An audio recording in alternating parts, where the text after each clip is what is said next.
কি 70 গ্রাম গো বাবা, 70 গ্রাম।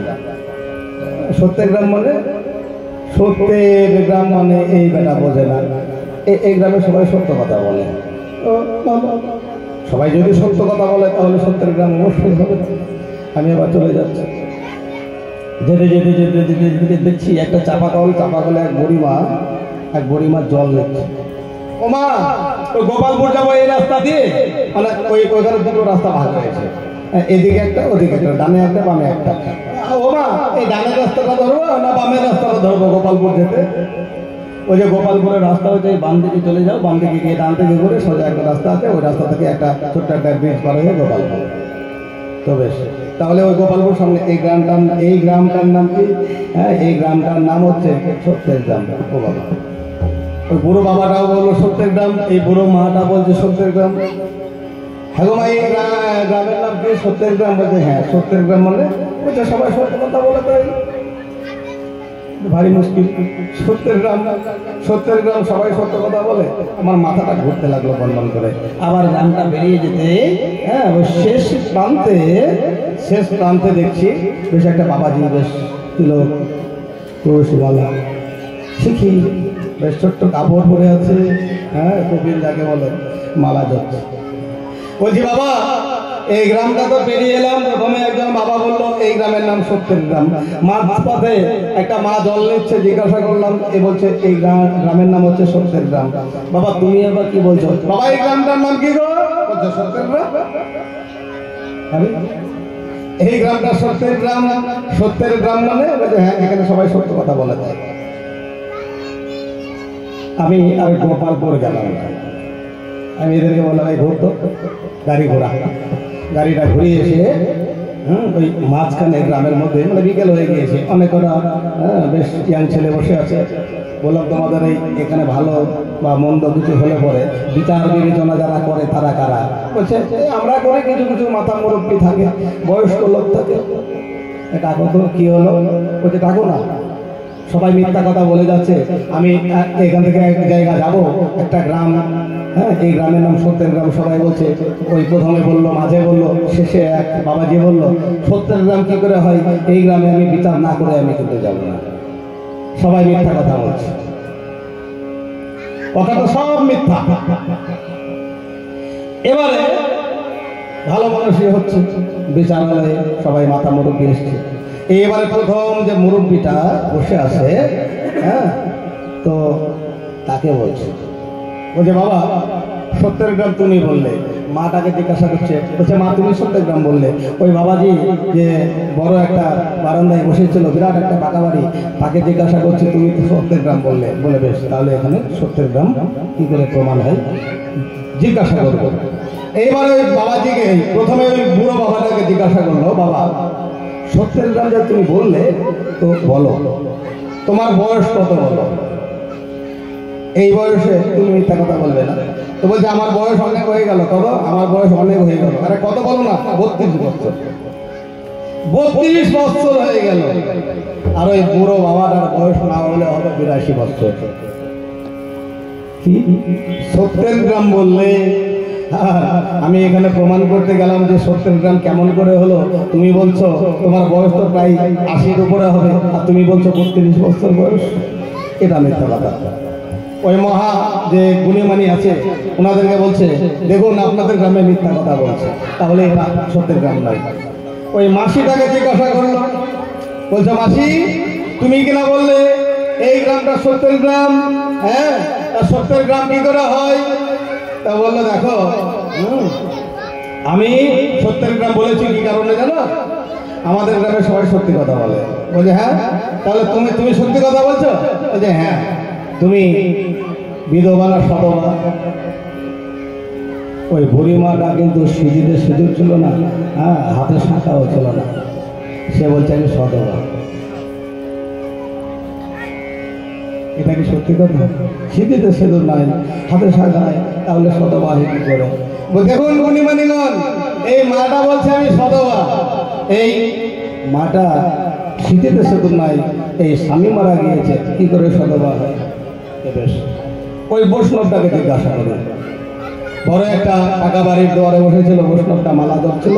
বলছে বাবা বলো তো তোমার গ্রামের নাম কি? সত্যের গ্রাম। বলছে হ্যাঁ সত্যের গ্রাম। তাহলে তুমি বলো, সত্য কথা বলো। বলছে হ্যাঁ আমি সত্যের কথা বলি, সব একেবারে হ্যাঁ যে কথাগুলো বলি না সবই সত্যি বলি। তো কি? তো তোমার যে অত বড় বাড়িটা, উঠানে তো 7 তলা ধান ছিল, মনে হলো 7 গোলা ধান বাঁধা ছিল। তা বলো তো তোমার হ্যাঁ মূল অর্থ কি, তোমার মূল পুঁজি কতটা? তো বলছে আমার মূল পুঁজি 1 মণ চাল আর 5,000 টাকা। 3 তলা বাড়ি, 7 গোলা ধান, হ্যাঁ আর প্রচুর টাকা পয়সা, দেখেই বোঝা যাচ্ছে। বলছে আমার 1 মণ চাল আছে আর 5,000 টাকা আছে, আর ঘর আমার 3.5 ঘর আছে। মাথাটা বন বন করে ঘুরছে আমার। আমি বললাম দেখুন গুণীমানি বাবা কাকু, এটা কি কথা হলো? 3 তলা বাড়ি, 7 তলা বা 7 গোলা ধান দেখলাম, আর টাকা পয়সা তো বেটার আছেই, তাহলে কেন বললো 1 মণ ধান 5,000 টাকা আর 3.5 বাড়ি? তখন একে একে যাদেরকে জিজ্ঞাসা করছিল সবাই বললো বেটা শোনো। আমাকে বলছে বেটা শোনো, তোমার এত বুদ্ধি যদি থাকতো তাহলে তুমি আমাদেরকে এই দ্বিতীয়বারে, যখন বললাম আমরা সবাই সত্যের গ্রাম, দ্বিতীয়বারে এই বিচার করার জন্য 10 জনকে ডাকতে না আর আমাদেরকেও ডাকতে না। প্রথম যে বুড়ো বাবা আমার বলছে আমার 82 বছর বয়স, বলছো আরে ও তো মানব কুলে এসেছিলাম শুধুমাত্র, সে তো ছাগল গরু পশু পাখির মতো ছিলাম। 32 বছর হলো আমার দীক্ষা শিক্ষা নেব। যেদিন থেকে দীক্ষা শিক্ষা নেবে সেই দিন থেকে হবে তোমার মানব জীবনে মানব কুলের আয়ু, সেদিন থেকে হলো মানব কুলে জন্ম। আর তুমি শুধু ওই মায়ের কোলে যেদিন এলে, হ্যাঁ শুধুমাত্র জন্ম নিলে, সেদিন একটা গরু জন্ম নেই যেমন তুমিও জন্ম নিলে, তেমনি একটা ছাগল যেমন জন্ম নেই আমিও তেমন জন্ম নিলাম। মানব কুলে তখনই আসবো যখন আমি দীক্ষা শিক্ষা নেবো সেই দিন থেকেই। তাহলে ওই বুড়ো বাবাটার দীক্ষা শিক্ষা হলো সবে মাত্র 32 বছর, তাই বলছে 32 বছর আমার বয়স। তাই ওই যে মাঝ রাস্তায় মাঝ গ্রামে যে একটা বুড়িমা, শীতের সেতুর নাই, হাতে শাখা নাই, সে বলছে আমি সদবা। বলছে তুমি সদবা বললে কেন?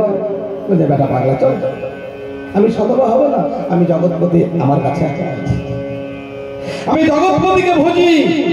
আরে জগতের এই সাধনাপতি, এরা হলো এই স্বামী, এই স্বামী হলো বেটা স্বামী দেবপতি, এটা হলো ভোগের পতি বলে না। ওই গুঁজে বাঁধা দড়ি আর 12 হাত কাপড় পরা বউকে মারতে সবচেয়ে ভালো। এরা তো হ্যাঁ শুধু কিছু হলে বউকে ঘা মারে দেয়, গুঁজে বাঁধা দড়িকে যেমন পিটাই তেমনি আমাদেরকে ঘা মেরে দেয়। এরা হলো স্বামী তো নয়, এরা হলো একটা আসামি, নিজের কোনো ত্রুটি হলেই। আর ওই জগৎ স্বামী তাকে ভজি আমি। জগৎ স্বামীকে যে ভজে, জগৎ স্বামীকে যে ডাকে, সে কোনোদিন বিধবা হয় না।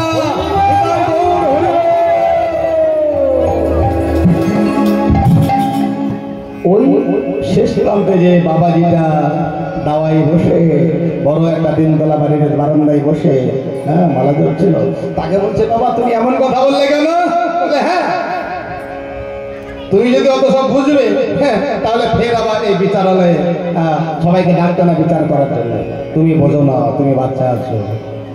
তবে শোনো, আমি এই 7 গোলা ধান বেঁধে রেখেছি, এটার কোনো দাম নাই।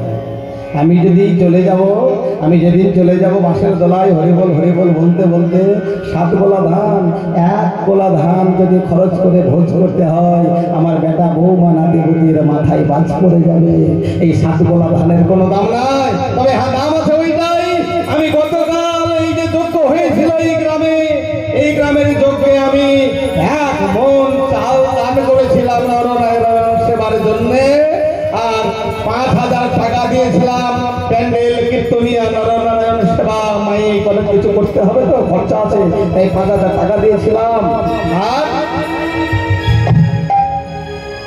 3.5 হাত আমার ঘর। যেদিন আমি শ্মশানে চলে যাব, 3.5 হাত ঘরের মধ্যেই আমার এই দেহটা শেষ হয়ে যাবে। আমার এই 3 তলা বাড়ি, 3 তলা ঘরের মধ্যে 3 তলা থেকে নিচের তলায় নিয়ে আসে, নিচের তলা থেকে বারান্দায়, বারান্দা থেকে উঠানে, উঠানে থেকে রাস্তায় বার করে দেবে, বাসের মাথায় যাবে, নিয়ে সেই শ্মশানের 3.5 হাত ঘরে আমাকে রেখে আসবে। তাই আমি বললাম আমার 1 মণ চাল, আমার 5,000 টাকা, আর ওই 3.5 হাত বাড়ি হলো আমার সফল। হৃদয় গৌর হরি বল। তাই মাগো আমি বুঝতে পেরে গেলাম, বললাম চল, সবাই ঠিক বলছে, এটা সত্যি সত্যের গ্রাম, সবাই সত্য কথা বলে। আমি চলে গেলাম ওই সত্যের গ্রাম ছেড়ে গোপালপুরে গানের আসরে। তাই বলি মা, এই যে কীর্তনের আসরে যাগযজ্ঞ করতে সাধু